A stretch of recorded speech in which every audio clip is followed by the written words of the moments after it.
মঞ্চে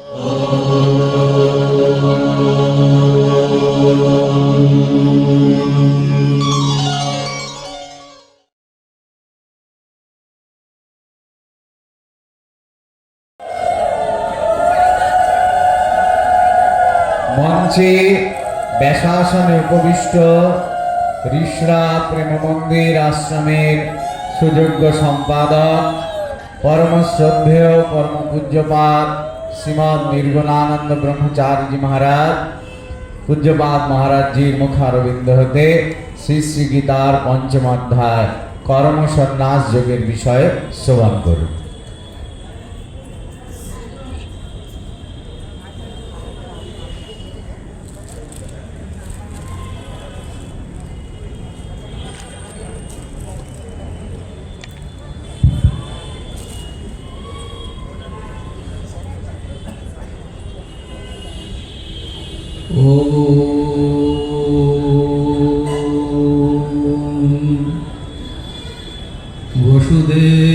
वसुदेवसुतं देवं कंसचाणूरमर्दनं देवकी परमानन्दं कृष्णं वन्दे जगद्गुरुं मूकां करोति वाचालं पंगुं लंघयते गिरिं यत्कृपातमहं वन्दे परमानन्दमाधवम्। यं ब्रह्मा वरुणेन्द्ररुद्रमरुतः स्तुन्वन्ति देव्यैस्तवैः वेदैः साङ्गपदक्रमोपनिषदैः गायन्ति यं सामगाः ध्यानावस्थिततद्गतेन मनसा पश्यन्ति यं योगिनो यस्यान्तं न विदुः सुरासुरगणा देवाय तस्मै नमः। गुरुर्ब्रह्मा गुरुर्विष्णु गुरुर्देव महेश्वर गुरुसाक्षात् परं ब्रह्म तस्मै श्री गुरवे नमः। मंगलं भगवान् विष्णु मंगलं गरुडध्वज मंगलं पुंडरीकाक्ष मंगलाय तनोहरि। আজকে আমাদের গীতা প্রচার মণ্ডলীর পরিচালনায় ব্রহ্মলীন পরম পূজ্যপাদ প্রাতঃস্মরণীয় বাংলার গীতা প্রচারের যে মুখ্য ভূমিকা মহারাজজি গ্রহণ করেছিলেন, সেই পরম পূজ্যপাদ ব্রহ্মলীন দেবানন্দ সরস্বতীজি মহারাজের প্রতিষ্ঠিত এই গীতা জয়ন্তী উৎসব, যেখানে একদিকে পার্থ সারথীর মূর্তি পূজা চলছে মাসব্যাপী, অন্যদিকে প্রত্যেক দিন প্রতিটি অধ্যায় পাঠ প্রবচনের মধ্যে দিয়ে বিভিন্ন মনীষীগণের বিদগ্ধ প্রবচন, জ্ঞান ও সমৃদ্ধ অনুভবী প্রবচন আপনারা শোভনামৃত করছেন। প্রেম মন্দির আশ্রমের পরম পূজ্যপাদ প্রতিষ্ঠাতা আচার্য ব্রহ্মলীন শ্রীমৎ তারানন্দ ব্রহ্মচারীজি মহারাজ একেবারে প্রথম দিকে দেশপ্রিয় পার্কে যেখানে শুরু হয় গীতা জয়ন্তী, সেইখানে তিনি আসতেন এবং সেখানে তিনি অবস্থান করে এই পূজা প্রচলন বা পূজার ব্যবস্থাপনা দেখাশোনা করতেন, প্রবচনে বসতেন। সেই সূত্র ধরে আমার গুরু মহারাজ পরম পূজ্যপাদ শ্রীমৎ দেবানন্দ ব্রহ্মচারীজি মহারাজও তিনি দীর্ঘদিন ধরে প্রতি বছর এই গীতা প্রচারে আসতেন। বর্তমানে তার শারীরিক অবস্থার অবনতির কারণে তিনি আর কোথাও বেরোতে পারেন না। সেই সূত্র ধরে বিগত কয়েক বছর ধরে আমিও সেই পরম সৌভাগ্য লাভ করেছি গুরু পরম্পরার সেই পীঠস্থান, এই ব্যাসাসন, এই গীতা প্রচার মণ্ডলীর ব্যবস্থাপনা এবং তাদের আগ্রহে এবং কৃপার জন্য আমি প্রতি বছর আসার চেষ্টা করি। এবছর এসেছি এবং স্বয়ং গীতানাথ তিনি এই দিনটায় আমাকে আজকে এনেছেন, এই জন্য তার প্রতি অশেষ আর যাকে বলে তার কৃপা। সমস্ত গীতাপ্রেমী মানুষ যারা এখনকার দিনে সোশ্যাল মিডিয়াতে অনেক লোক দেখছেন, যারা উপস্থিত আছেন এবং যারা শুনছেন, পরে শুনবেন, আজকের এই কর্মসন্ন্যাস যোগ পঞ্চম অধ্যায়, যদিও একবার এটার ব্যাখ্যা হয়ে গেছে এখানে এবছরে, নিয়ম অনুযায়ী আর একবার করে এখানে ব্যাখ্যা হয়। তো সেই জন্যে আজকের এই দায়িত্ব ভগবান কৃপা করেছেন। সেই কর্মসন্ন্যাস যোগের আজকের আমরা একটু আলোচনা একটু শ্রবণ করি। আগের অধ্যায়ে গীতা শুরু হয়েছেন অর্জুনের বিষাদগ্রস্ত অর্জুন কি করবেন, কি করতে হবে যুদ্ধের এই বিষম পরিস্থিতিতে।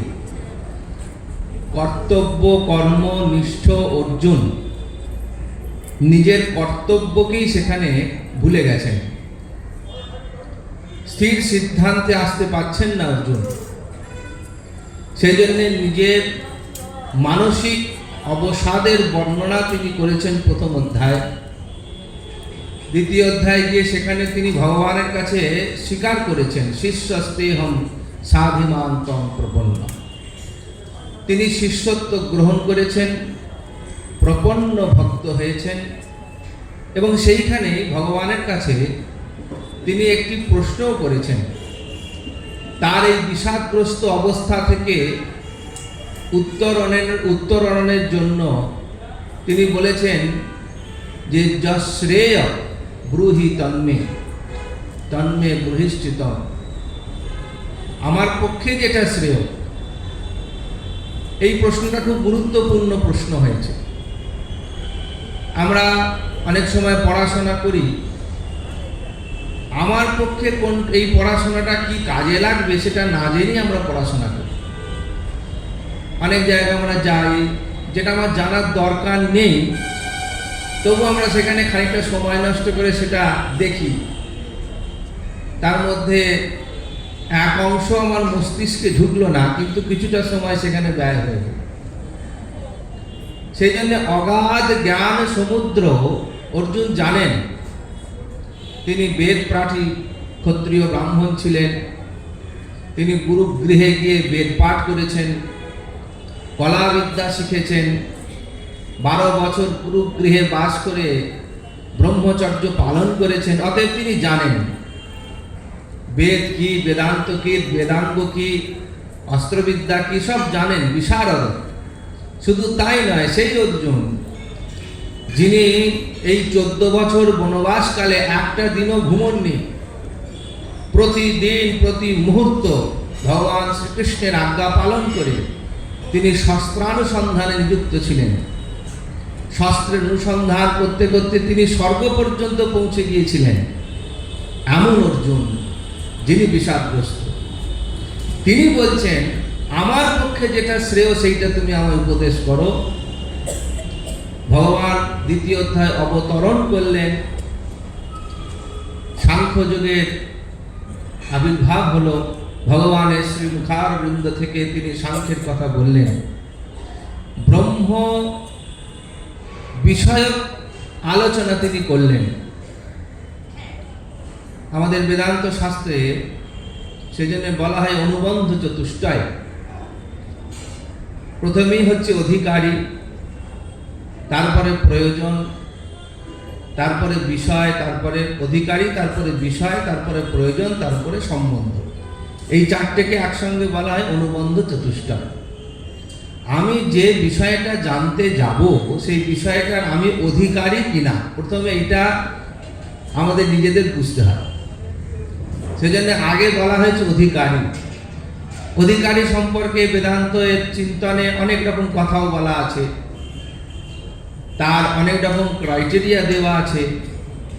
যে ক্রাইটেরিয়ার মধ্যে বা সেই ব্রহ্ম সম্বন্ধিত বিষয়ে জানবার জন্য সেই পরিস্থিতি বা সেই অবস্থায় তখন অর্জুন ওই যুদ্ধক্ষেত্রে উপস্থিত ছিলেন না। যেখানে বলা হয়েছে যে যোগ প্রাণায়ামের দ্বারা নিজের চিত্ত শুদ্ধ করে নির্গত নিখিল কলমশতয়া, সমস্ত পাপ যার মধ্যে থেকে বিদূরিত হয়ে গেছে, এমন সেই অধিকারীর কথা বলা হয়েছে। কিন্তু সেইখানে অর্জুন যুদ্ধ করতে যাবেন, নিজেকে পাপী মনে করছেন। তিনি ভাবছেন যে আমি যুদ্ধ করব, আমার ধনুক থেকে নির্গত তীর ধীরে ধীরে সংগ্রামী হয়ে উঠবে এবং শত সহস্র তীর, হাজার হাজার লক্ষ লক্ষ নিষ্পাপ প্রাণকে হরণ করবে। এটা আমার পাপ স্পর্শ করবে। এই পাপ বাড়তে বাড়তে কোথায় গিয়ে পৌঁছবে অর্জুনের ধারণা, ব্রহ্ম সাপ পর্যন্ত আমার লাগতে পারে, কেন আমি গুরুকে হত্যা করতে চলেছি। সেই জন্য অর্জুন স্বীকার করেছিলেন, গুরু নহত্বাহি মহানুভাবান শ্রেয়ং ভক্তুং ভৈক্ষমপি লোকে, আমি ভিক্ষে করে দিন যাপন করবো, তাও ভালো। সেই অর্জুন যে বেদান্ত শাস্ত্র বা ব্রহ্মবিদ্যার অধিকারী বলা হয়েছে, অর্জুন সেই অধিকারী ছিলেন না। ভগবান ব্রহ্মবিদ্যা বললেন, ব্রহ্মবিদ্যা অর্জন করলে কি লাভ হয় তাও বললেন, এবং তারপরে তিনি সেই ব্রহ্মবিদ্যা লাভ করতে গেলে কি হতে হবে বা কি করতে হবে তার জন্য তিনি কর্মের অবতারণা করলেন। কর্ম সম্পর্কে তিনি বিশদ আলোচনা করলেন। সেই একদিকে ব্রহ্মবিদ্যা, আর একদিকে কর্ম। যে কর্ম সম্পর্কে বলতে গিয়ে ভগবান বলছেন যে তুমি যে কর্মে নিযুক্ত তাকেই নিষ্ঠার সঙ্গে করবে। অর্জুনকে যুদ্ধ কর্মে নিযুক্ত করবার জন্য উপদেশ করছেন, অথচ শ্রেষ্ঠ বিদ্যা ব্রহ্মবিদ্যা বলছেন। অর্জুনের মনে সেইখানেই একটা খটকা লেগে গেল যে আমি তো প্রশ্ন করেছিলাম যেটা আমার পক্ষে শ্রেয়, সর্বশ্রেষ্ঠ, সেই উপদেশ আপনি আমায় করবেন, কিন্তু একদিকে আপনি শ্রেষ্ঠ বিদ্যা বলে যাকে বললেন সেই ব্রহ্মবিদ্যা, অথচ আপনি আমাকে পুনরায় যুদ্ধরূপ কর্মে নিযুক্ত করতে চাইছেন কেন? এই প্রশ্ন থেকে শুরু হলো পঞ্চম অধ্যায় অবতারণা। যেখানে আমরা অর্জুনের প্রথম প্রশ্ন দেখলাম কি না, সন্ন্যাসম কর্মণাম কৃষ্ণ পুনর্যোগঞ্চ সংশসি যশ্রেয় এতয়োরেকম স্তন্মে ব্রূহি সুনিশ্চিতম। আবার একই কথা, যেটা আমার পক্ষে শ্রেয় হবে, একদিকে আপনি আমাকে কর্ম ত্যাগের কথা বলছেন, উপদেশ করছেন, শ্রেষ্ঠ মার্গ বলছেন কর্ম ত্যাগ করা, আবার আপনি বলছেন কর্ম করবার কথা। আমি এই বিষয়ে খুবই বিভ্রান্ত। আপনি কৃপা করে আমাকে এর মধ্যে যেটি শ্রেয় সেই বিষয়ে আমাকে উপদেশ করবেন। কারণ কোনো একটা ব্যক্তিকে কর্ম ত্যাগ করা আর কর্ম করা দুটো তো একসঙ্গে হতে পারে না। আমি সব কাজ ছেড়ে দেব, আবার আমি কাজও করব, দুটো কি করে সম্ভব হয়? এই রহস্য জানবার জন্য এই অধ্যায়ে ভগবান শ্রীমুখে বলবেন। শ্রী ভগবান বলছেন, শ্রী ভগবান উবাচ যে সন্ন্যাস কর্ম যোগঞ্চ নিঃশ্রেয়স করাবুভৌ তয়োস্তু কর্ম সন্ন্যাসাৎ কর্ম যোগ বিশিষ্য। ভগবান বলছেন যে এই যে সন্ন্যাস, এই সন্ন্যাস কি না কর্ম যোগশ্চ, কর্ম যে পূর্ণ রহস্য নিষ্কাম কর্ম, নিষ্কাম কর্মের নৈষ্কর্ম সিদ্ধিতে খুব সুন্দর বলা আছে যে সকাম কর্ম করতে করতে নিষ্কাম কর্মে প্রবেশ করতে হয়। আগে কর্মটা সকাম যদি আমি না করি, সেই কর্মের হিত আর অহিত বিষয়ক আমার যদি অনুভব শক্তি না জন্মে, তাহলে সেই কর্মটা নিষ্কাম ভাবে হয় না। যেমন ধরুন, আমরা দৈনন্দিন যে কাজকর্ম করি, আমাদের নিত্যকর্ম, আমি আধ্যাত্মিক জগতের নিত্যকর্মকে যদি ছেড়েও দিই, আমাদের ব্যবহারিক জগতের যে নিত্যকর্ম আমরা করি, অর্থাৎ আমাদের দৈনন্দিন স্নান করা, দৈনন্দিন রান্না করা, দৈনন্দিন খাওয়া দাওয়া, এই সমস্ত কিছু আমাদের নিজ প্রয়োজনে আমরা করে থাকি। এটা আমাদের ব্যক্তিগত জীবন চর্চা, আমরা এটা বলি। এই কর্মটা কি করে নিষ্কাম হতে পারে না, যখন সেটা ঈশ্বর অর্পণ বুদ্ধিতে হবে তখন নিষ্কাম হবে। যখন আমরা এই কর্মগুলোই ভোরবেলায় স্নান করছি কেন না মন্দিরে যাব বলে, শুদ্ধ বস্ত্র পরিধান করছি কেন না আমি মন্দিরে ভগবানের সেবায় নিযুক্ত হব বলে, আমি রান্না করছি কেন না ভগবানকে ভোগ লাগাবো বলে, যখন এইভাবে আমার সমস্ত দৈনন্দিন কর্মটা ঈশ্বর অর্পণ বুদ্ধিতে হয়ে যাবে, তখন আমাদের এই দৈনন্দিন নিত্য নৈমিত্তিক সমস্ত কর্ম ঈশ্বর বুদ্ধিতে নিষ্কাম কর্ম বলেই বলা হবে। ভগবান এই অধ্যায়ের সারতত্ত্ব এই কথাটি এখানে উল্লেখ করছেন। সেই জন্য বললেন যে এইখানের মধ্যে ভগবান বলছেন যে কর্মের ত্যাগ আর কর্মের অনুষ্ঠান, অর্থাৎ কর্ম করা, এই দুটোই উভয়ই মুক্তি মার্গ, কিন্তু তাদের মধ্যে যে বিশেষ বিষয় সেটা হচ্ছে জ্ঞানহীন কর্ম সন্ন্যাস অপেক্ষা নিষ্কাম কর্মের অনুষ্ঠান উৎকৃষ্ট। অর্থাৎ যে কর্মটার আমাদের মধ্যে ঈশ্বর অর্পণ বুদ্ধি নেই, সমর্পিত নয়, যেমন আমাদের সাধু সন্ন্যাসীদের, গুরু বৈষ্ণবদের খাবার হাতের কাছে ধরলেই তারা খেয়ে নেন না। তাদের কাছে আপনি যত বড়ই ভোগের থালা ধরুন না কেন, তার জন্য অনেক কিছু রান্না করুন না কেন, তিনি কিন্তু আগে প্রথমে জিজ্ঞাসা করবেন যে এটা কি, এই খাবারটা কি ঠাকুর ঘরে গেছে, একে কি ভোগ লাগানো হয়েছে? আর যদি না লাগানো হয়, তিনি স্বয়ং সেখানে বসে ভগবানকে ভোগ অর্পণ করে তবেই তার প্রসাদ স্বরূপ খাবেন। অর্থাৎ আমার দৈনন্দিন জীবন চর্চাটা যখন ঈশ্বর অর্পিত হয়ে যায়, তখন সেই কর্মটা যোগ হয়ে যায়। সেই জন্য ভগবান বলছেন যে জ্ঞানহীন যে কর্ম, সেটা কেবলমাত্র আমাদের ভোগেই কাজে লাগে।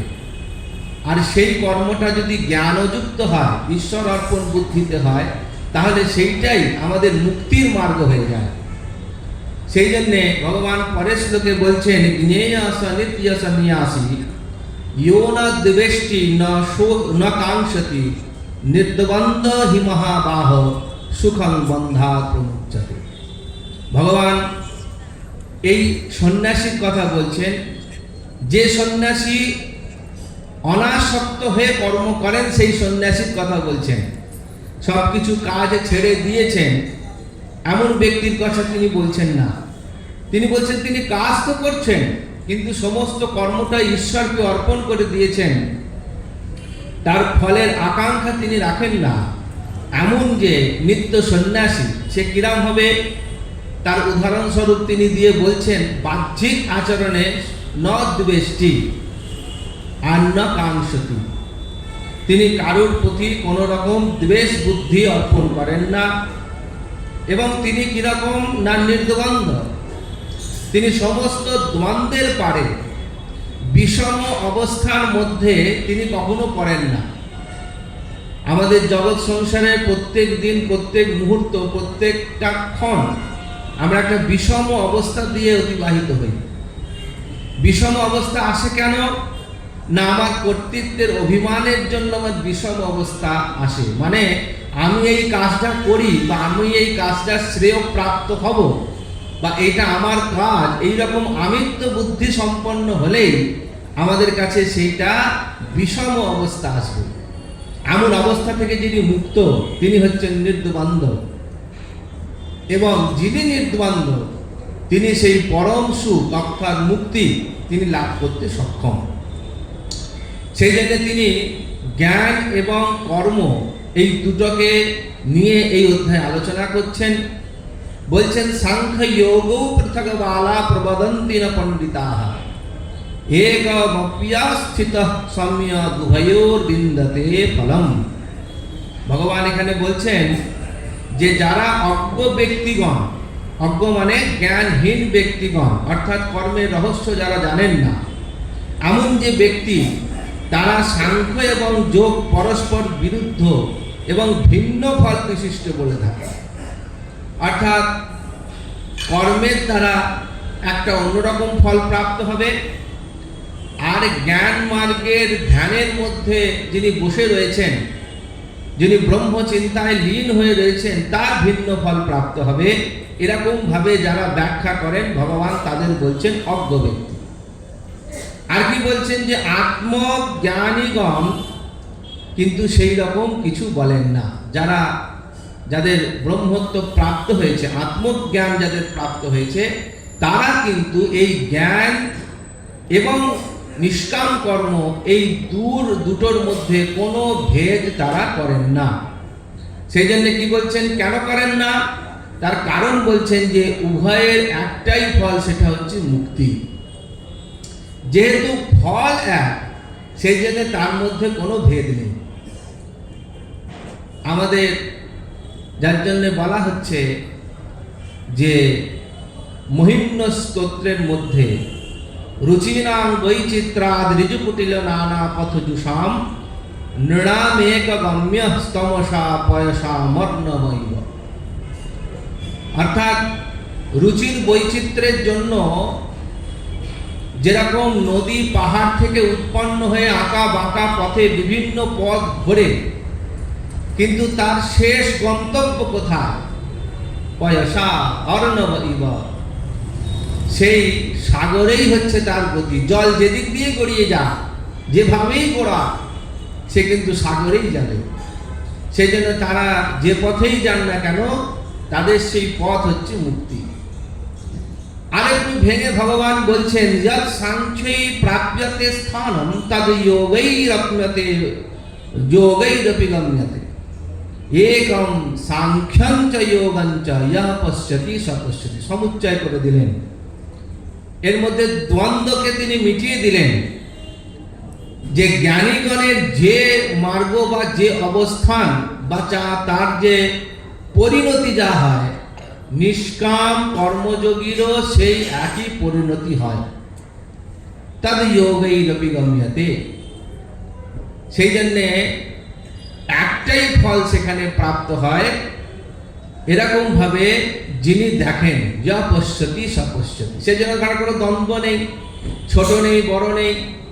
কেন নেই সে বিষয়ে আরো ভগবান বিশদভাবে বলছেন। সন্ন্যাসস্তু মহাবাহ দুঃখ মাপ্তুময়ো গতঃ যোগযুক্ত মুনির ব্রহ্ম ন চিরে নাধিগচ্ছতি। এ বিষয়ে ভগবান অর্জুনকে উপদেশ করে বলছেন যে যিনি নিষ্কাম কর্মযোগী হবেন এবং কর্মযোগী ব্যতীত জ্ঞানযুক্ত পরমার্থ সন্ন্যাস লাভ অসম্ভব। এইখানে ভগবান একটা রহস্যের ভেদ দিয়ে একটা উন্মুক্ত অবস্থায় নিয়ে এলেন যে কেউ যদি জ্ঞানী হন, তিনি জ্ঞানী হলেন কি করে? প্রশ্ন এখানে, তার জ্ঞানী হওয়ার রাস্তাটা কি? সেইখানে তিনি তার সাহচর্য হিসেবে ব্যবহার করলেন যে এই কর্ম সন্ন্যাস, অর্থাৎ নিষ্কাম কর্মের দ্বারাই তিনি জ্ঞানী হয়েছেন। মানে নিষ্কাম কর্মের দ্বারা শুদ্ধ চিত্ত হলে তবেই তার মধ্যে জ্ঞানের প্রকাশিত হবে, তাছাড়া দ্বিতীয় কোনো পন্থা নেই। সেই জন্য ভগবান এখানে বললেন যে নিষ্কাম কর্মনিষ্ঠ, কর্মযোগনিষ্ঠ ব্যক্তি সন্ন্যাসী হইয়া অচিরে পরব্রহ্ম প্রাপ্ত হন। অর্থাৎ নিষ্কাম কর্মযোগী তিনি আর যখন তার কর্মের ফলের আশা ত্যাগ হয়ে যায়, চিত্ত শুদ্ধ হয়ে যায়, তখন আর তার পুনরায় এই সংসারের আবর্তে আবদ্ধ হওয়ার কোন রকম শঙ্কা থাকে না। কারণ তিনি ফলাভিসন্ধি রাহিত্য বলা হয়েছে। ফলের অভিসন্ধি যদি কারোর মধ্যে থেকে চলে যায় তাহলে তার আর ইন্টারেস্ট থাকে না। আমাদের ব্যক্তিগত জীবনে আমরা যদি দেখি, কোনো একটা বিষয়ে যদি খুব, ধরুন আপনার পাশের বাড়ির লোকটা কয়েকশো কোটি মালিক আর আপনি একজন রিটায়ার্ড পারসন, আপনি সাধারণ পেনশন যা গভর্নমেন্ট থেকে দেয় আপনি সেটা নিয়ে আপনার লাইফ লিড করেন, আপনার জীবনের গতিবিধি সব একদম লিমিটেড। আপনার 50,000 টাকা পেনশন হলে আপনি 50,000 টাকার 5,000, 10,000, 2,000 কোথায় কত মাসে কোথায় কি ব্যয় করবেন আপনি লিমিটেড হয়ে আছেন। আপনি তার বাইরে যানও না, যাবার আপনার ইচ্ছাও করে না, আপনি তার মধ্যে সন্তুষ্ট আছেন। নিত্য নৈমিত্তিক ভাবে যা কাজ খুশি আপনি করেন না কেন, দৈনন্দিন কাজ, ঘুরতে যাওয়া, বেড়াতে যাওয়া, কাউকে দান ধ্যান করা, সবটাই আপনার একটা লিমিটের মধ্যেই আছে, তাতে আপনি সন্তুষ্ট। আমার পাশের বাড়ির লোকটা খুব অনেক কয়েকশো কোটিপতি, আপনি জানেন, কিন্তু তাকে দেখে আপনার কখনো কোটিপতি হওয়ার ইচ্ছাটা করছে না। যদি ইচ্ছা না করে তাহলে কোটিপতি হতে গেলে কি কি করতে হবে সে নিয়ে আপনার কোনো রকম প্রবৃত্তিও জন্মাবে না। অর্থাৎ আমাদের বাস্তবিক জীবনে আমরা যেটা নিয়ে ইন্টারেস্ট রাখি সেটাই আমাদের কাছে কি হয় না, কর্মের সংস্কার তৈরি করে দেয়। সেরকম হবার জন্য আমাদের প্রেরণা ভেতর থেকে আসে। কিন্তু যে বিষয়ে আমাদের কোনো ইন্টারেস্ট থাকে না সে বিষয়ে আমাদের কোনো রকম ইচ্ছাও থাকে না। সেরকম নিষ্কাম কর্মযোগী পুনর্জন্মের কোনো ইচ্ছাই তার মধ্যে থাকে না। আবার একবার মা হব, আবার একবার বাবা হব, আবার একবার কিছু বড়লোক হয়ে জন্মাবো, বড়লোকের ঘরে জন্মাবো, এরকম ধরনের তার ভেতরে কোনো ইচ্ছা প্রকাশই হয় না। সেজন্য তার আর সেই ধরনের কর্মে প্রবৃত্তিও আসে না। তিনি নিষ্কাম ভাবে যা কর্ম করেন তার জন্য তার আর পুনর্জন্ম তার হয় না। সেজন্য ভগবান আগেই বললেন এদের ফল সমান প্রাপ্ত হয়। নৈব কিঞ্চিত করমিতি যুক্তা মন্যে ততত্তদেবৈ পশ্যন শৃণ্বন স্পৃশন জিঘ্রণন নশ্নন গচ্ছন স্বপন শ্বসন। এই শ্লোকটাকে আরেকটু এগিয়ে বললেন প্রলপন বৃষিজন গৃহ্ণন উন্মিষণ নিমিষন্নপি ইন্দ্রিয়ানিন্দ্রিয়ার্থেষু বর্তন্ত ইতি ধারয়ন। আমাদের দৈনন্দিন জীবন চর্চা, মনুষ্য জীবনে আমাদের যেগুলো কর্মের প্রেরণা, অর্থাৎ কর্ম করছি বলে যেগুলো আমাদের মধ্যে রয়েছে, যেমন আমরা কিছু দর্শন করি, কিছু শ্রবণ করি, কিছু স্পর্শ করি, কিছু আঘ্রাণ করি, আমাদের দৈনন্দিন খাওয়া দাওয়া, যাতায়াত, নিদ্রা, নিঃশ্বাস প্রশ্বাস ত্যাগ করা, এমনকি মলমূত্রাদি ত্যাগ করা, চোখের পাতা তোলা, চোখের পাতা ফেলা, এই সব কিছুকেই যোগীরা, তত্ত্বজ্ঞানী ব্যক্তিরা কেবল মাত্র শারীরিক কর্ম বলেই অভিভূত করেছেন। এটা আমার কোনো কর্ম নয়, এটা শারীরিক কর্ম। যেরকম আমাদের ইলেকট্রিসিটি ধরুন একটা তারের মধ্যে দিয়ে যাচ্ছে, গিয়ে একটা সুইচ বোর্ডের মধ্যে প্রবেশ করছে। সেই সুইচ বোর্ডটায় 100খানা সুইচ আছে, তার মানে তার মধ্যে 100টা উপকরণ তার নিজ নিজ কর্ম করবার জন্য ওইখানে যুক্ত হয়েছে। আপনি 100টা সুইচের মধ্যে আপনি যে কটা সুইচ লাগাবেন অর্থাৎ জ্বালাবেন, সেই সুইচের দ্বারা যুক্ত সেই বস্তুগুলো ক্রিয়াশীল হবে। আলোর সুইচ যদি আপনি দেন তো আলো জ্বলবে, আপনি মাইকের সুইচ দেন তো মাইক চলবে, আপনি যদি রেফ্রিজারেটরের সুইচ দেন তাহলে সেটা চলবে, ঠান্ডা হবে। এক ইলেকট্রিসিটি সে তখন বিভিন্ন উপকরণের মধ্যে প্রবেশ করে তার যা কর্ম সে তার নিজ নিজ কর্ম করছে। ইলেকট্রিসিটি না হলে পরে এগুলো অচল হয়ে যাবে, কিন্তু ফ্রিজটায় ঠান্ডা হওয়ার জন্য ইলেকট্রিসিটির কোনো ভূমিকা ছিল না, সেটা তার নিজস্বতাই ছিল। এরকম ভাবে যিনি মনে করেন নিজের দেহ পরিচালনার ক্ষেত্রে যে আমার যা কিছু দেখছি, যা কিছু শুনছি, যা কিছু খাচ্ছি, আমি যেখানে যাতায়াত করছি, এর মধ্যে আমার কোনো কর্তৃত্বের অভিমান নেই, আমি করছি বলে আমার কোনো অভিমান নেই, দেহ তার নিজ নিজ কাজ করে যাচ্ছে, যতদিন তার পরমায়ু আছে ততদিন সে তার কাজ করে যাবে। এইভাবে যে নিজের শরীরকে দেখেন, তিনি হচ্ছেন সেই যোগী। সেই জন্য শরীরের প্রতি তার কোনো আর মায়া মমতা ইত্যাদি থাকে না।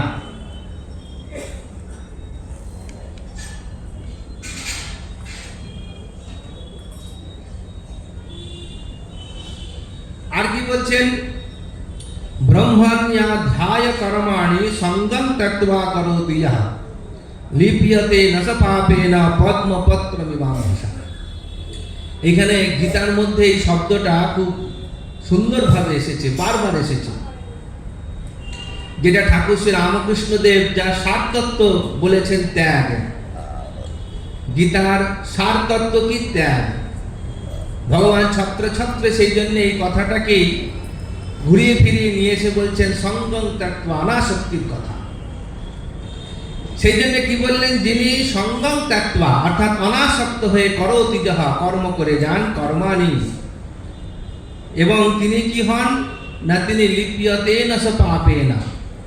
আমাদের তো কর্ম করা মানে একটা পাপের সঙ্গে আমরা যুক্ত হয়ে যাই। আমরা ভাবি একটা কাজ করলে বোধহয় খুব সুফল, খুব নাম যশ হয়, ততোধিক জানবেন আপনার কিন্তু তার সমপরিমাণ বদনামও হয়। হয়তো প্রকাশ্যে সেই ক্ষেত্রে বলছে না, কিন্তু পেছনে সেটা বলবে। একজন পরীক্ষায় খুব খেটে খুঁটে যদি পাস করে ফার্স্ট হয়, সবাই তাকে নিয়ে আনন্দ করে, সে নিজেকে নিয়ে আনন্দ করে, কিন্তু যে সেকেন্ড হলো সে কিন্তু ভাবলো যে ও কি করে ফার্স্ট হলো, আমিও তো ফার্স্ট হতে পারতাম। তার মানে এই জগৎ সংসারের মধ্যে কোনো কর্ম এমন নেই যা পাপ এবং পুণ্যের ঊর্ধ্বে উঠে তার ফল প্রদান করতে পারে। মিশ্রিত ফল জগৎ সংসারের মধ্যে আমরা পাবই পাবো। আপনার কাছে সেটা ভালো হতে পারে, আর একজনের কাছে সেটা মন্দ হতে পারে, কিন্তু যিনি জ্ঞানী ব্যক্তি তিনি এই সমস্ত পাপ এবং পুণ্যের ঊর্ধ্বে উঠে যখন কর্ম করেন, তার উদাহরণস্বরূপ ভগবান বলছেন পদ্ম পাতায় জল যেরকম টলমল করে, পাতার সঙ্গে লিপ্ত হয়ে যায় না, তেমন ভাবেই তিনি পদ্মপত্র মীমাংসা হয়ে থাকেন। কায়েন মনসা বুদ্ধ্যা কেবলৈরিন্দ্রিয়ৈরপি যোগিনঃ কর্ম কুর্বন্তি সঙ্গম ত্যক্ত্বা আত্মশুদ্ধয়ে। আবার আকার সেই অনাসক্তির কথাই হলো সঙ্গম ত্যক্ত্বা। তিনি মন দিয়ে, দেহ দিয়ে, বুদ্ধি দিয়ে, যে সমস্ত ইন্দ্রিয় দিয়ে যে সমস্ত কর্ম করেন, আর যোগিনঃ কর্ম কুর্বন্তি সঙ্গম ত্যক্ত্বা আত্মশুদ্ধয়ে, তিনি সমস্ত কর্মই করছেন, কিন্তু সব কর্মই তিনি অনাসক্ত হয়ে করছেন বলে ফলস্বরূপ কি পান? আত্মশুদ্ধি, অর্থাৎ চিত্ত শুদ্ধ রূপ ফল প্রদান করে। ন্যায়শাস্ত্রে সেই জন্য বলছে খুব সুন্দর একটি কথা, যে আমরা যে দই খাই না, দই, সেই দই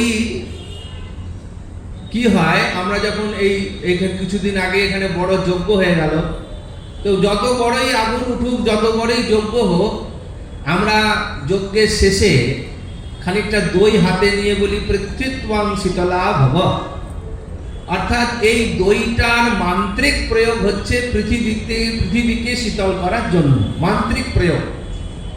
কিন্তু যদি এ ধরনের কোনো রকম অনুষ্ঠান না করে কেবলমাত্র খিদে পেয়েছে বলে কেউ দই খেয়ে নেয়, তাহলে কি হবে না, তার দেহের বল পুষ্টি বৃদ্ধি প্রাপ্ত হবে। দইয়ের যেটা দ্রব্যগুণ, আহার করলে তার ফল প্রাপ্ত তার হবে। সেজন্য ন্যায়শাস্ত্রে বলছেন যে কর্মণা সাঙ্গতং দধনা বল পুষ্টি বিবর্ধনা। কর্মকে সাঙ্গতা প্রাপ্ত করবার জন্য দই প্রয়োগ করা হয়, মান্ত্রিক প্রয়োগ। কিন্তু মন্ত্র পাঠ না করেও যদি তাকে কেউ খাবার হিসেবে খায়, তার বল পুষ্টি বিবর্ধন হয়। সেরকম আমরা যে দিয়ে শুরু করেছিলাম, যে আমাদের নিত্য কর্মকে যদি আমরা ঈশ্বর অর্পণ বুদ্ধিতে নিয়ে যাই, ভগবানের নিমিত্তই কাজ করি, আমি যা কিছু করছি সকাল থেকে রাত পর্যন্ত সব ভগবানেরই কাজ করছি। যার জন্য দুর্যোধন যখন অন্তিম দর্শনে কৃষ্ণের এলেন, সেই রাতের অন্ধকার, যুদ্ধ শুরু হবে, তার প্রাককালে একবার শেষ চেষ্টা করতে ভগবান শ্রীকৃষ্ণ গিয়েছিলেন, কেবলমাত্র দুর্যোধনের সঙ্গে দেখা করতে গিয়েছিলেন। একান্তে দুর্যোধনকে তিনি ডেকে জিজ্ঞেস করেছিলেন, দুর্যোধন দেখো, তুমি যদি চাও তাহলে যুদ্ধটা বন্ধ হয়ে যায়, এত প্রাণ হত্যা হবে, সমস্ত কিছু শান্তিদূত প্রস্তাব প্রত্যাখ্যাত হয়েছে, যুদ্ধের সরঞ্জাম আয়োজন সব কিছু আয়োজিত হয়ে গেছে, এমন মুহূর্তে শেষ চেষ্টা কৃষ্ণ করলেন যাতে যুদ্ধটা না হয়। তিনি দুর্যোধনকে গিয়ে বললেন, যুদ্ধটা বন্ধ করবার জন্য তুমি যদি একবার বলো তাহলে যুদ্ধটা বন্ধ হয়ে যায়। এবার তুমি সেই প্রস্তাবে বলো তোমার কি চাই, আমি সেটা তোমার পাওয়ার ব্যবস্থা করে দেব, কিন্তু যুদ্ধটা যাতে না হয়, দুর্যোধন তুমি একবার শেষবার ভাবো। তখন দুর্যোধন ভগবান শ্রীকৃষ্ণকে একটা গাঢ় আলিঙ্গন করলেন, এবং সেই আলিঙ্গন করার পরে হাত জোর করে তিনি কৃষ্ণকে বললেন, না জানামি ধর্মম না চ মে প্রবৃত্তি। ধর্ম কি আমি জানি না, আমার প্রবৃত্তিও নেই ধর্মকে জানবার জন্য। না জানামি অধর্মম না চ মে নিবৃত্তি, আমি অধর্ম কি তাও জানি না, এবং সেগুলো জেনেও আমার কোনো কিছু বিশেষ লাভ হয় না। তাহলে আমি কি করি, ত্বয়া ঋষিকেশ হৃদিস্থিতেন যথা নিযুক্তস্মি তথা করো। হে ঋষিকেশ, হে আমার অন্তর্যামী ভগবান কৃষ্ণ, তুমি আমার হৃদয় অবস্থান করে আমাকে যেমনটি কাজে তুমি প্রেরণ করছো, নিযুক্ত করছো, আমি তো সেই কাজই করছি প্রভু। দুষ্টের দমন, সৃষ্টের পালন করবার জন্য তুমি অবতার হয়ে এসেছো। অতএব তোমার কাছে কাউকে একজন দুষ্ট দাঁড় করাতে হবে, একজন সৃষ্ট ব্যক্তি পার করাতে হবে। ক্লাসে যখন মাস্টারমশাই বলেন যে ভেরি গুড বয়, যাকে উদ্দেশ্য করে ভেরি গুড বয় বললো মাস্টারমশাই, সঙ্গে সঙ্গে বাকি 50টা ছেলের মধ্যে 49টা ছেলে নিজেকে ব্যাড বয় ভেবে নিল, কেন একজনকে তিনি গুড বয় বলেছেন বলে। সেরকম তিনি তো পড়ছে সবাই সমান, সবাই তো একই পড়াশোনা করছে, সবাই তো একইভাবে স্কুলের ডিসিপ্লিন মেনটেন করছে, সবাই তো মাস্টারমশাইয়ের কথা শুনছে। তাহলে একজনকে গুড বয় তৈরি করে দেওয়ার কারণ হচ্ছে বাকি যারা আছে তারাও গুড বয় হবার জন্য যাতে নিজেদের লক্ষ্যমাত্রা রাখে।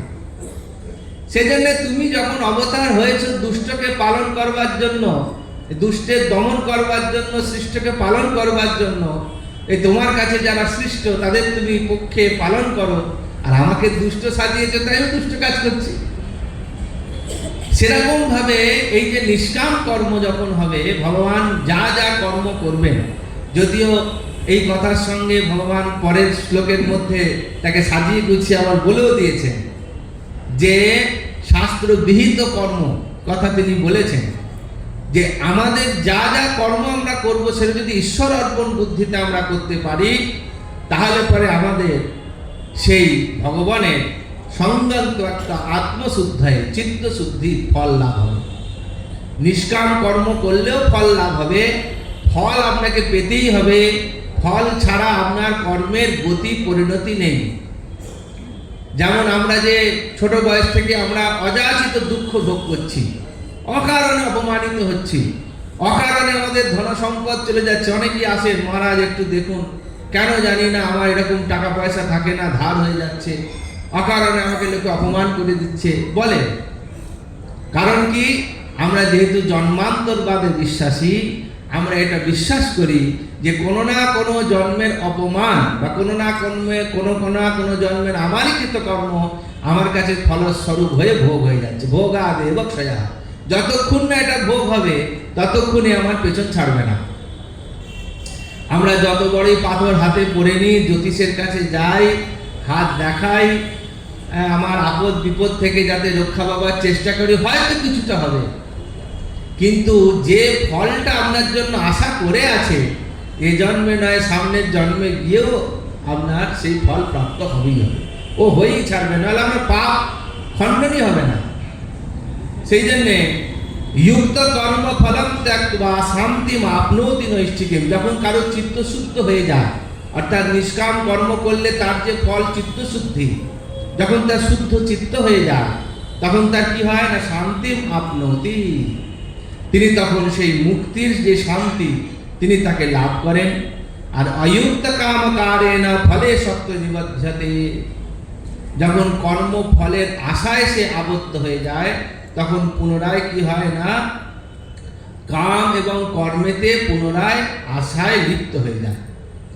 সর্বকর্মাণি মনসা সন্ন্যাসস্তে সুখং বসি নবদ্বারে পুরে দেহি নৈব কুর্বন্ন কারয়ন।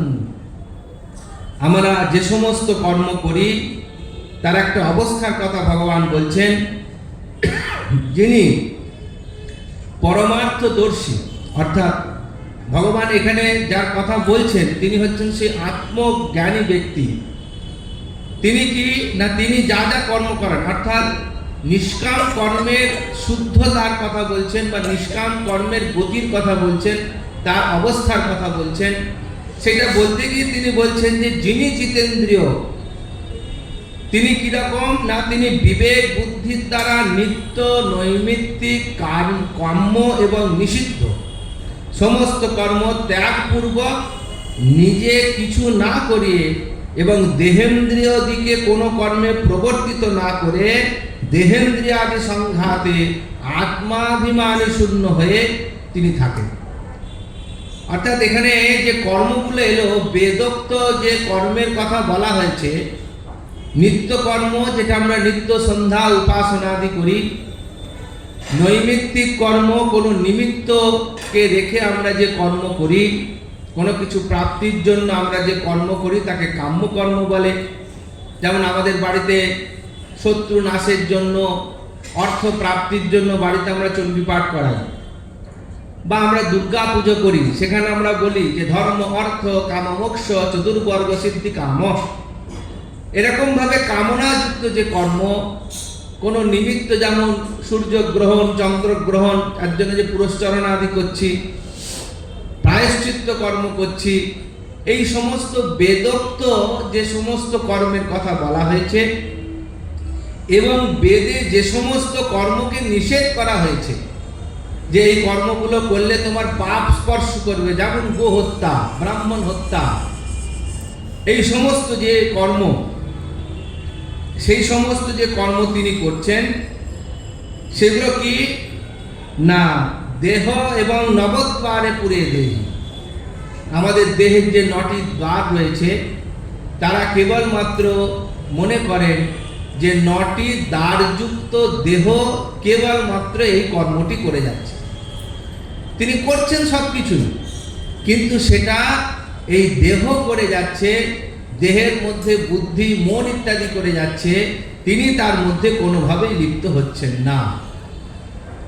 ন কর্তৃত্বম ন কর্মাণি লোকস্য সৃজতি প্রভুঃ ন কর্ম ফলসংযোগম স্বভাবস্তু প্রবর্ততে।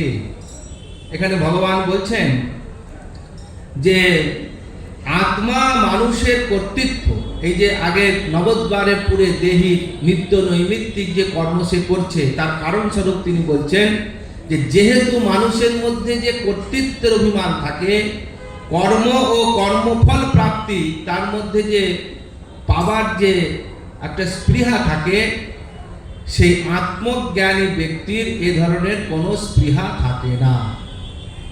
কিন্তু যাদের মধ্যে অবিদ্যা রূপিণী মায়া শক্তি রয়েছে, তাদের মধ্যে কর্তৃত্ব আদি রূপে প্রবর্তিত হয়। কিছু কাজ করলেই তার শ্রেয় প্রাপ্তি আমাদের একটা স্বাভাবিক গুণ। ভালো হলেই সঙ্গে সঙ্গে বলি আমি করেছি বলে একটা ভেতরে একটা অভিমান তৈরি হয়ে যায় আমাদের ভেতরে। যা কিছু কাজ করি, ছোটখাটো কিছু করলেও আমরা ভাবি যে এর শ্রেয়টা যেন আমি প্রাপ্ত হই। যার জন্য আমাদের দেখবেন অনেক আমরা বাধ্য হই, আশ্রম মঠ মন্দির চালাতে গেলেও বাধ্য হই, যে কি হয় বহু লোকের নাম দিতে হয় আমাদের এই দেখবেন চিঠিতে কার্ডে অনেক লোকের নাম দিতে হয়। নাম না দিলে তারা আবার রাগ করে, কেন না তার নামটা দেওয়া হয়নি, বা নাম দেওয়া হলো তাদেরকে একটুখানি গলায় ফুলের মালা সম্মান যদি না দেওয়া হয় তারা একটু রাগ করে। কারণ আমাদের ভেতরে যে সূক্ষ্ম অভিমান রয়েছে, কর্তৃত্বের অভিমান রয়েছে, এই হচ্ছে সেই মহামায়ার মায়া। সেই মায়ার অধীন হয়ে কর্তৃত্বের অভিমান আমাদের ভেতরে কাজ করছে। সেই জন্য ভগবান বলছেন সে অবিদ্যার দ্বারা কর্তৃত্বের অভিমানে প্রবর্তিত হয় এবং অবিদ্যার প্রভাবে কর্তৃত্ব ও কারয়িত্বাদি আত্মাতে আরোপিত হয়। তখন ওই আমি করছি বলে আমাদের ভেতরে একটা সূক্ষ্মাতি সূক্ষ্ম অহংকার বোধ আসে। এই অহংকারটা স্বপ্ন অবধি চলে যায়। স্বপ্ন যখন দেখেন তখন আপনি দেখেন আপনার একটা ভালো লাগা, আপনার একটা দুঃখ পাওয়া, আপনি ভালো লাগছে, আপনার ভালো লাগছে, তাতে আপনি স্বপ্ন থেকে তৃপ্তি লাভ করছেন। সেই রকম ভাবে নাদাত্মীয় কস্যচিৎ পাপম, এটা খুব মানে উল্লেখযোগ্য, এটা খুব আমাদের মনে রাখার মতো শ্লোক। অনেক কথা অনেক রকম অনেকে বলে যে আমার পুণ্য থেকে তোমায় কিছুটা আয়ু প্রাপ্ত হোক, অনেকে বলে না যে আমার পুণ্য তোমার প্রাপ্ত হোক। এই জন্য ভগবান এখানে একদম খুব সুন্দর বলছেন যে না দত্তে কস্যচিৎ পাপম ন চৈব সুকৃতম বিভুঃ অজ্ঞানেন বৃতং জ্ঞানম তেন মুহ্যন্তি জন্তবাঃ। যে কাউকে কখনো কোনো অবস্থায় কোনো দিন কোনো জন্মে কোনো পাপ কোনো পুণ্য কাউকে ট্রান্সফার করা যায় না। আপনি পাপ করেছেন, আপনাকেই ফল ভোগ করতে হবে। সে আপনি তার জন্য যতই প্রায়শ্চিত্ত আদি কর্ম করুন, আর যতই আপনি দান ধ্যান করুন, যতই আপনি তার জন্য পাথর পুতুল পড়ুন, এতে আপনার কোনো রকম খণ্ডন হবার রাস্তা নেই। পাপ করেছেন, ভোগ করতে হবে। কেন ভোগ করতে হবে? কারণ আপনি যা পুণ্য অর্জন করেছেন সেটা তো আপনি কাউকে দিচ্ছেন না, সেটা তো আপনি বলছেন না যে না এটাও কারোকে ভোগ করতে আমি দিয়ে দেব। যেদিন পুণ্য দেবার জন্য রাজি হবেন সেই দিন পাপও আপনার থেকে ধীরে ধীরে সরে সরে চলে যাবে। আপনি যেদিন পুণ্য দিতে পূর্ণ রাজি হয়ে যাবেন, জীবন দিতে রাজি হয়ে যাবেন। একটা সময় ছিল আমাদের যেখানে গীতা হাতে ছোট ছোট ছেলেরা দেশমাতৃকার জন্য গীতা পড়ে উদ্বুদ্ধ হয়ে তারা দেশের স্বাধীনতার জন্য তারা ঝাঁপিয়ে পড়েছিল, প্রাণ বিসর্জন দিয়ে দিয়েছিল। তারা ভারত মায়ের চরণে নিজেকে উৎসর্গ করে দিয়েছিল, জীবন পর্যন্ত তারা বাজি রেখেছিল। কত অত্যাচার তাদের উপর হয়েছে সেসব ইতিহাস। এরকম ধরনের যারা জীবন পণ করে পুণ্যকে অবধি দিয়ে দিতে চায় দেশের সেবায়, দেশের কল্যাণে, মানুষের কল্যাণে, সমাজের কল্যাণে, তাদের কেউ পাপ কোনোদিন স্পর্শ করতে পারে না। যে পুণ্য দিতে পারে তার পাপও তার থেকে সরে সরে চলে যাবে, তার পাপ লাগবে না। কিন্তু আমরা পাপকে খণ্ডাবার চেষ্টা করব আর পুণ্যটা কাউকে দেব না, তাহলে তো পাপ আপনার ঘাড় মটকাবেই মটকাবে। সেই জন্য বলছেন জ্ঞানে লতুত জ্ঞানম যেষাম নাশিতম আত্মনঃ তেষামাদিত্যবৎ জ্ঞানং প্রকাশয়তি তৎপরম। জ্ঞানী ব্যক্তি কিরকম, যে তাদের জ্ঞানের দ্বারা যেসাম নাশিতম আত্মনাহ, আত্মনাহ নাশিতম মানে তাদের মনোনাশ হয়ে যায়। এখানে আত্মনা শব্দের অর্থ হচ্ছে মন। মনের মধ্যে যে চাওয়া পাওয়া ইচ্ছা দেশ দ্বন্দ্ব ইত্যাদি যা কিছু সবকিছু তাদের নাশ হয়ে গিয়ে তিনি তত্ত্বজ্ঞ হয়ে যান। সেরকম যে তাদের জ্ঞানম তেসাম কিরকম না, সেইটা আদিত্যবৎ জ্ঞানম প্রকাশয়তি তৎপরম। একটা অনাদি অজ্ঞানের কথা বলা হয়েছে। অজ্ঞান কিরকম, অনাদি, কবে সৃষ্টি হয়েছে জানি না, কতদিন ধরে এই অজ্ঞান রয়েছে তাও জানি না, কিন্তু একটা কথা জানা গেছে, যখন তার মধ্যে জ্ঞানের আলো জ্বলবে তখন তার অজ্ঞান নাশ হয়ে যাবে। ঠাকুরের কথায় 1000 বছরের অন্ধকার একটা দেশলাই কাঠি জ্বাললে আলোয় আলোকিত হয়ে যায়। সেরকম আলোর উপস্থিতিতে যেমন 1000 বছরের অন্ধকার বিলুপ্তি ঘটে, সেরকম ভাবে জ্ঞানের উৎপত্তি হলে অজ্ঞান নাশ হয়ে যায়।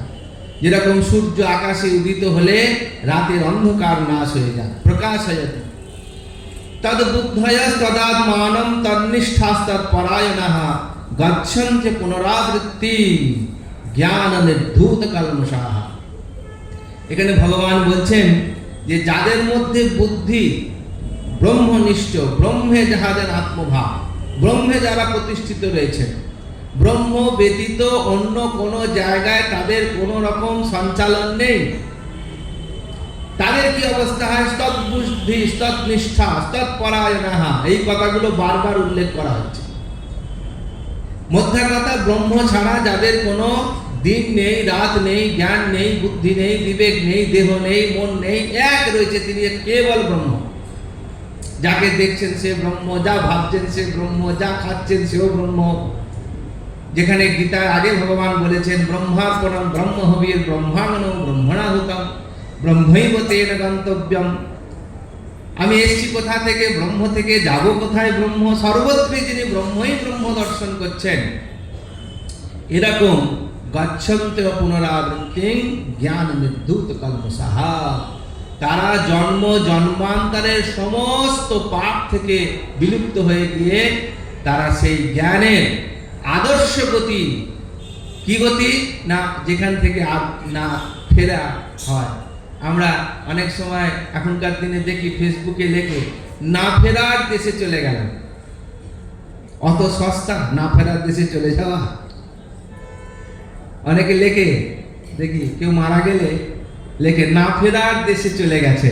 না ফেরার দেশে মানে আবার তো ফিরতে হবে, পুনরপি জননম পুনরপি মরণম হতেই হবে। এত যদি ভয়ঙ্কর থেকে ভয়ঙ্কর পুণ্য যদি অর্জন করে নেয়, ভগবান সেখানেও বলছেন ছেড়ে পুণ্যে মর্ত লোকম বিশন্তি, আসতেই হবে আবার ফিরে।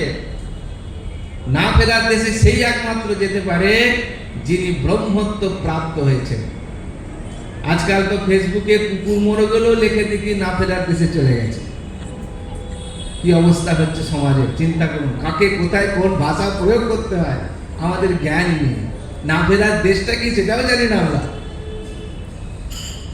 সেই জন্য বলছেন বিদ্যা বিনয় সম্পন্নে ব্রাহ্মণে গভীহস্তিনী শুনি চৈব স্বপাকে চ পণ্ডিতা সমদর্শিনাঃ। একমাত্র তিনিই পারেন। বাকিদের জন্য মনুসংহিতা বেদাদি সমস্ত শাস্ত্র তাকে সূচি অসুচি বিচার দিয়েছেন।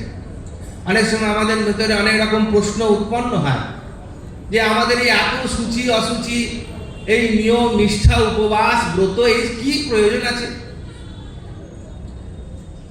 গীতায় তো ভগবান বলেছেন শুনি চৈব স্বপাকে চ পণ্ডিতা সমদর্শিনাঃ। সত্যি আমরা কি সমদর্শী হতে পেরেছি? আমরা কুকুরকে নিয়ে আজকাল বিছানায় শুয়ে থাকি, তার নাম দিই, তাকে আবার বলি যে ছেলে বলি, মেয়ে বলি। অনেক সময় বলে আবার কুকুরকে বলে তোর বাবাকে ডেকে নিয়ে আয়। কুকুরটা চললো লাজ নাড়তে নাড়তে আরেকজনের কাছে, তার নাকি সেটা বাবা। কুকুরের বাবা কখন মানুষ হয়?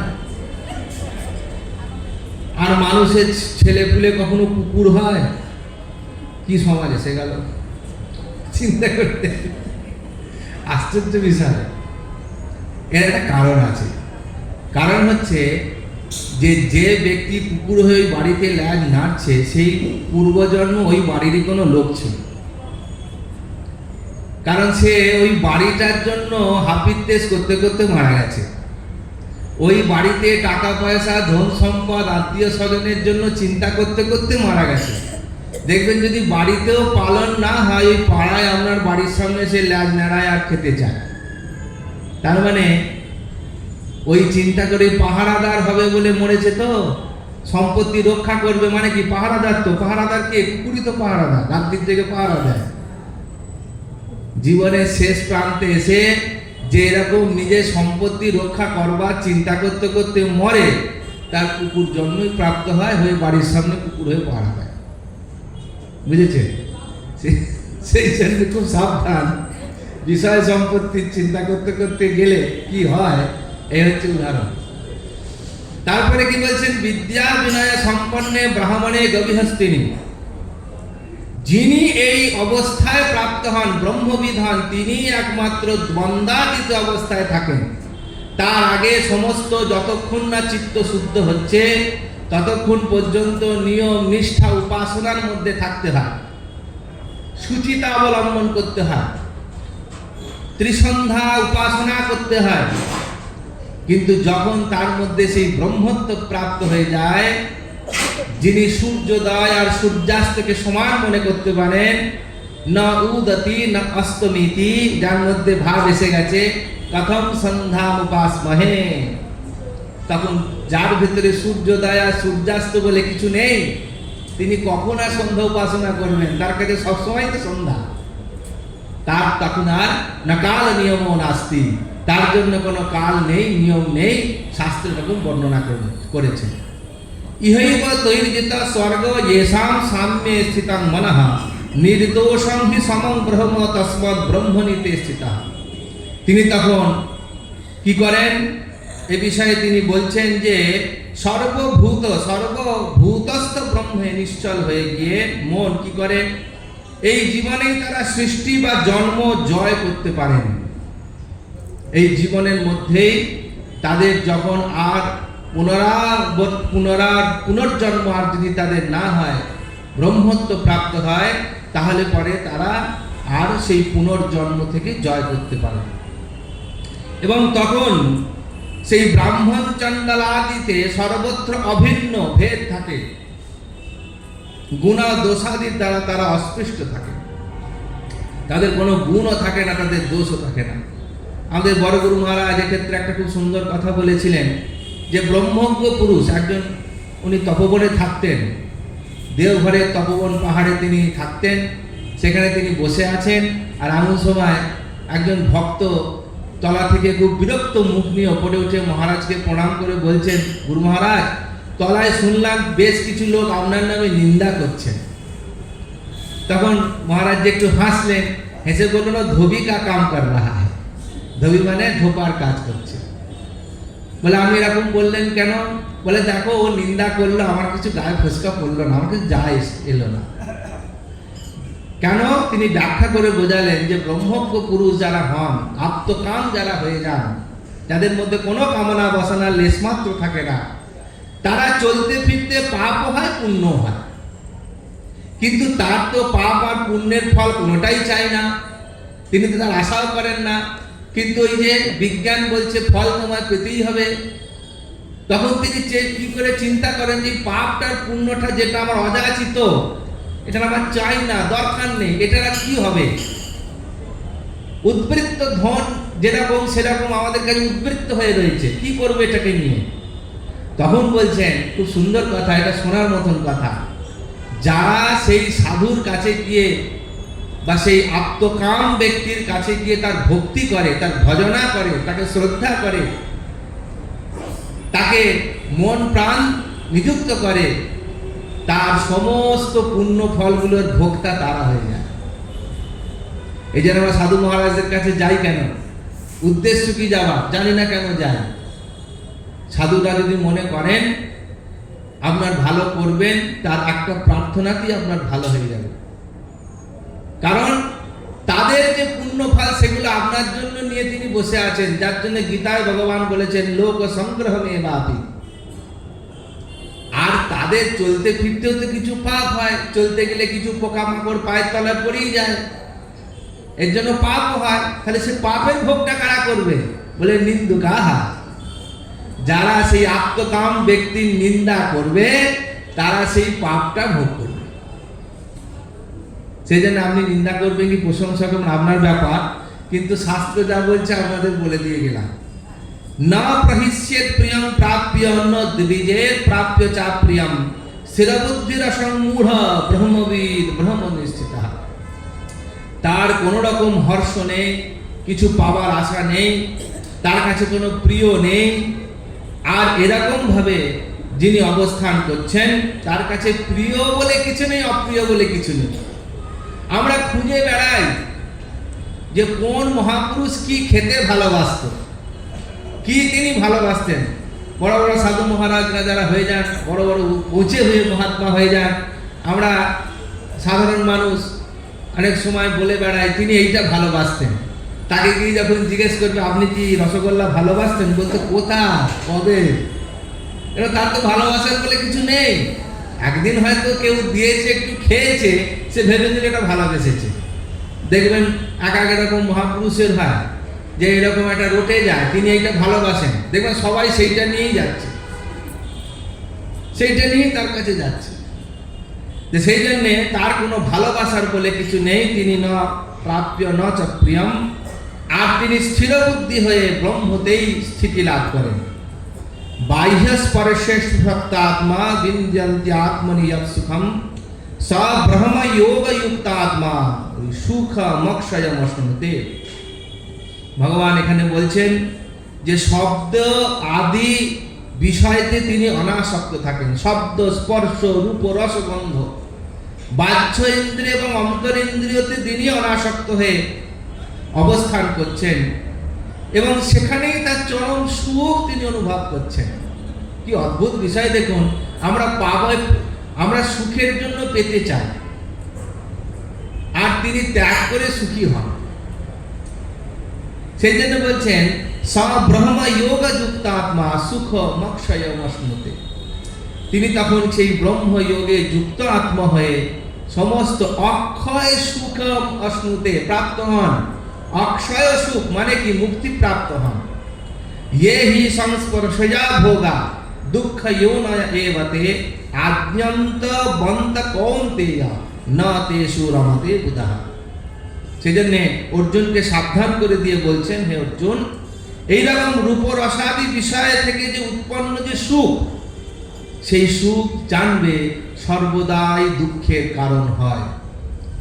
আমরা আজ অবধি পৃথিবীতে যা কিছু সুখ বলে প্রাপ্ত হয়েছি সেটা কিন্তু আমাদের কাছে আর নেই। সেটা যেটা রয়ে গেছে সেটা দুঃখই আমাদের কাছে রয়ে গেছে। সেই জন্য বলছেন প্রত্যেকটা জাগতিক সুখী দুঃখের কারণ। এগুলির আদি আছে, অন্ত আছে। কেন দুঃখের কারণ? না সেটা যেহেতু এসেছে, সে একদিন যাবে, এটা নিশ্চিত। তাকে রাখা কোনো রকম উপায় নেই। কি ধন, কি মান, কি মর্যাদা, কি আমার প্রশংসা, কিছুই থাকবে না। একদিন আসবে, একদিন চলে যাবে। সেই জন্যে ভগবান সাবধান করে দিয়ে বলছেন এগুলো জেনে রাখবে, সব ক্ষণিক। ইহলোকে যেমন সত্য, পরলোকেও তেমন সত্য। আশ্চর্য বিষয়। তাহলে আমরা যে স্বর্গ প্রাপ্তির জন্য এত শ্রাদ্ধ, অনুষ্ঠান, দান, পুণ্যাদি করছি, বলে সেখানেও একই অবস্থা, সেখানেও সেটা চিরস্থায়ী নয়। সেই জন্য জ্ঞানীগণ এতে প্রীতি লাভ করেন না। স্বপ্নতি হইব যো সৌরুণ প্রাক শরীর বিমক্ষণা কাম ক্রোধ ভবং বেগম সযুক্ত সুখী নরঃ। সেই জন্য যিনি ছোট বয়স থেকে কাম এবং ক্রোধ এই দুটোর বেগকে সংযত করতে পারেন, ভগবান বলছেন তার থেকে বেশি সুখী আর কেউ নেই। ইয়ন্ত সুখন্তরা রাম তথান্তর জ্যোতিরেবয়ঃ সয়োগী ব্রহ্ম নির্বাণ ব্রহ্মভূত দিগচ্ছতি। সেই জন্য ভগবান এখানে বলছেন যে আত্মাতেই যিনি সুখ অনুভব করেন, কোন রকম ইন্দ্রিয় সুখ যার কাছে হেয়, ইন্দ্রিয় সুখ তার কাছে সুখ দিতে পারে না। কেবল আত্মরমণই তার কাছে সুখ। এরকম আত্মাতেই তিনি ক্রীড়াযুক্ত হন।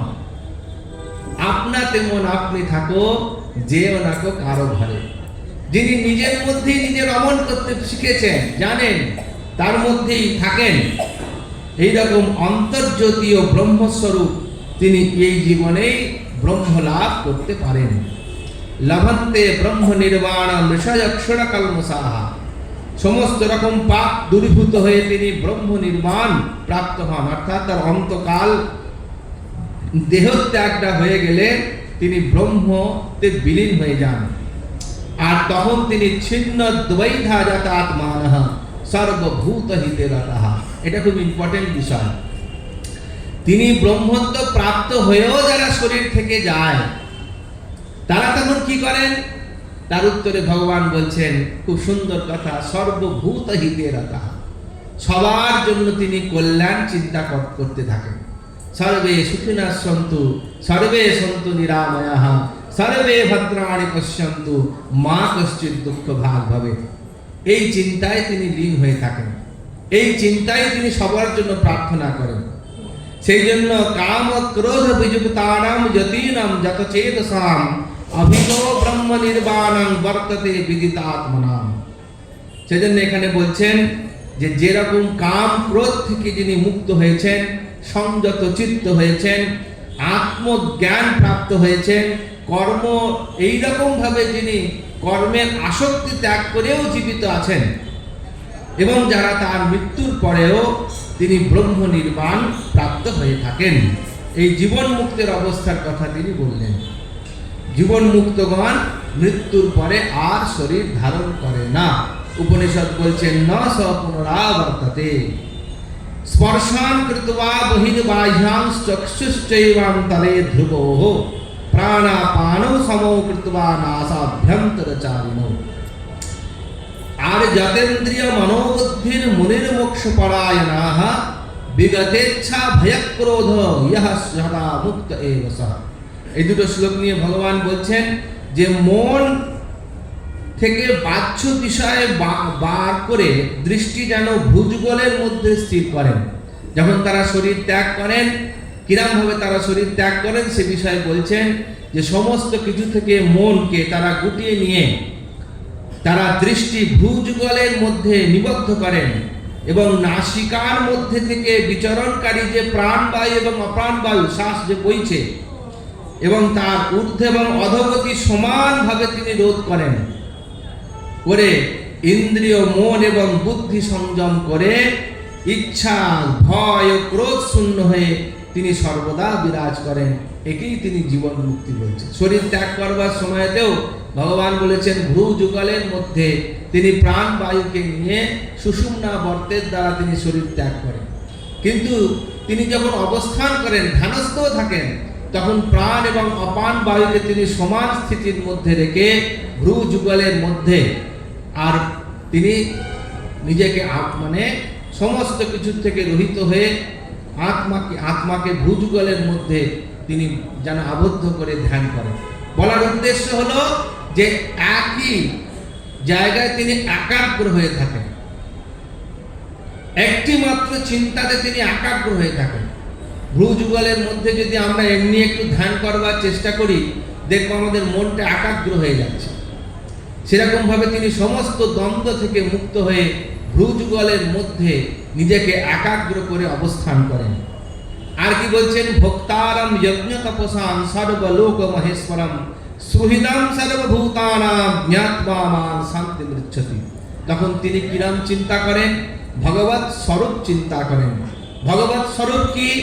সেখানে বলছেন যে ভোক্তারম যজ্ঞ তপসাম, সমস্ত কিছুর যজ্ঞ দান তপস্যা যা কিছু করে তার একমাত্র ভোক্তা সেই পর ভগবান স্বয়ং, এবং তিনি সর্বলোক মহেশ্বরম, তিনি সমস্ত লোকের মধ্যে মহান ঈশ্বর। তিনি সৃষ্টি স্থিতি প্রলয় যিনি করতে পারেন, আবির্ভাব এবং যাকে বলে কৃপা যিনি করতে পারেন, তিনি সেই পরম ঈশ্বর। তিনি সেই ঈশ্বরকে এইভাবে ধ্যান করেন। আর কি ধ্যান করেন? সুহৃদম সর্বভূতানাম, ভগবান নিজের স্বরূপ বলছেন যে সুহৃদ, সুহৃদ মানে কেবলমাত্র বন্ধু নয়। বন্ধু শব্দের অর্থ বলেছেন কি না, উৎসবে ব্যসনে চৈব দুর্ভিক্ষে রাষ্ট্র বিপ্লবে রাজদ্বারে শ্মশানে যা যা তিষ্ঠতি সবান্ধব, এ বন্ধু হয়। এখানে বন্ধু হয় সুহৃদকে, যিনি প্রতিনিয়ত প্রতি মুহূর্তে প্রতিক্ষণ যিনি আমার সঙ্গে অবস্থান করেন, তিনি হচ্ছেন সুহৃদ। বন্ধু বিচ্ছেদ হয়, সুহৃদের কোনোদিন বিচ্ছেদ হয় না। যিনি হৃদয়ে সুন্দরভাবে অবস্থান করেন, তিনি হচ্ছেন সুহৃদ। যতক্ষণ আমার হৃদয় থাকে ততক্ষণ তিনি অবস্থান করেন। এই জন্য বলছেন সুহৃদাম সর্বভূতানাম, সমস্ত ভূত জগতের মধ্যে তিনি সুহৃদ, সকলের হৃদয়ে সুন্দরভাবে অবস্থান করছেন, কৃপা বর্ষণ করছেন। এরম ভাবে জ্ঞাত্বা মান শান্তি নিচ্ছতি, এরম ভাবে জেনে তিনি শান্তি বা মুক্তি লাভ করেন। নমো ব্রহ্মণ্য দেবায় গো ব্রাহ্মণ হৃতায় চ জগদ্ধিতায় কৃষ্ণায় গোবিন্দায় নমো নমঃ। अखण्डमण्डलाकारं व्याप्तं येन चराचरं तत्पदं दर्शितं येन तस्मै श्रीगुरवे नमः। पूर्णमदः पूर्णमिदं पूर्णात् पूर्णमुदच्यते पूर्णस्य पूर्णमादाय पूर्णमेवावशिष्यते। ओम शांति शांति शांति।